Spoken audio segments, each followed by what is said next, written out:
God's Wisdom for a Fair and Just World by Dr. Jim Richards. Chapter 15, The Beginning of Sorrows. Jesus said something very interesting about this time of turmoil. First, he said, "This is not the end." Then he described it as the beginning of sorrows. As mentioned earlier, the end, as used here, is not talking about the end of time. Strong's Concordance defines it as to set out for a definite point or goal, properly, the point aimed at as a limit.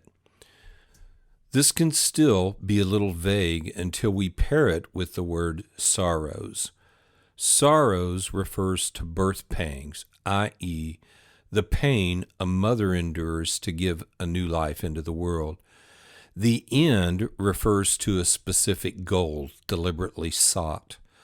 All of the fabricated tragedies befalling the planet are the consequences of a plan and purpose. The purpose is to usher in a new world order, a global society that rejects all the values, ethics, and morals provided as a basis for civil order and justice.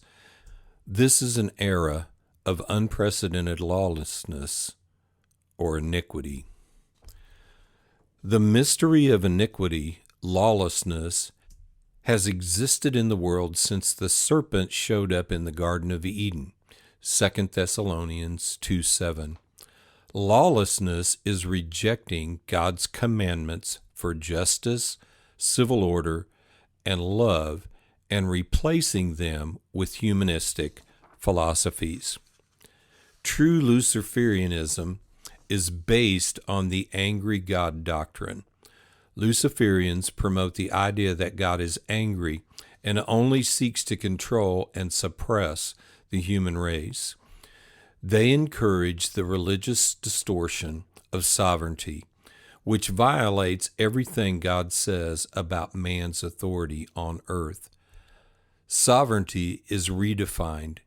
Instead of freedom to act independently, it is changed to mean absolute control. The deception is this: God is in control of everything. Therefore, everything bad that happens is God's fault. If God is love, there would be no wars, famine, crime, suffering, or pain in this world. After all, He is in control. This false concept of sovereignty has probably caused more people to hate God than anything religion has ever concocted. Every bad thing in the world is blamed on God. God created man in His likeness and image and gave him authority over planet Earth. This should be one of the most faith-building, hope-inspiring realities in the Bible. Based on this, every person can be who he or she chooses to be. Every person can trust God, believe His promises, and act with authority for His outcome. Others can affect our lives, but no one can control them. Sadly, this is possibly one of the most disbelieved, rejected, and despised truths in God's Word.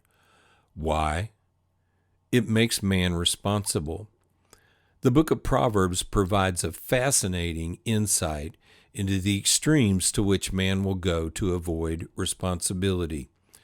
Quote, "A man's foolishness destroys his life, but in his heart he blames God."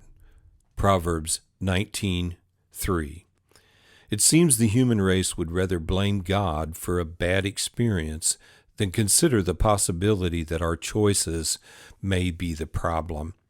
Psalm 82 is a dialogue in which God explains to the human race that they have free will to rule the world as they choose. If they judge fairly, there will be justice. If there is no justice, it is because they reject His justice. Read and reflect on God's questions and instructions to those who rule from Psalm 82. 2. How long will you rule unjustly and show partiality to the wicked? 3. Defend the poor and fatherless. Do justice to the afflicted and needy. 4. Deliver the poor and needy. Free them from the hand of the wicked. 5. They do not know, nor do they understand. They walk about in darkness.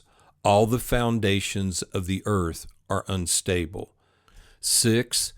I said, quote, you are gods, and all of you are children of the Most High, end quote. 7. But you shall die like men and fall like one of the princes. Man, not God, chooses to bring chaos or peace, justice or lawlessness to the world. It happens based on who and what we trust. Do we trust greed-driven politicians or the eternal God? Do we put our hope in man's contrived theories or the wisdom of God expressed in His eternal word? Do we believe man is more fair and just than our Creator? That is the statement we make every time we allow a law to be passed that takes away our religious freedoms or opposes the commandments of God. The biblical concept of a curse is when people make choices, despise God's warnings, and receive the consequences of the decision. All of these things, Jesus warned us to rise above, to lead to what comes next. The horrors are not the wrath of an angry God. They are the consequences of evil, power-hungry, greedy people, and the complacent, compromised church. But it's not too late. Shaming the church is not my intention. I intend to awaken the church to our God-ordained place of godly influence. We have the wisdom of God's Word. We can bring justice to the world.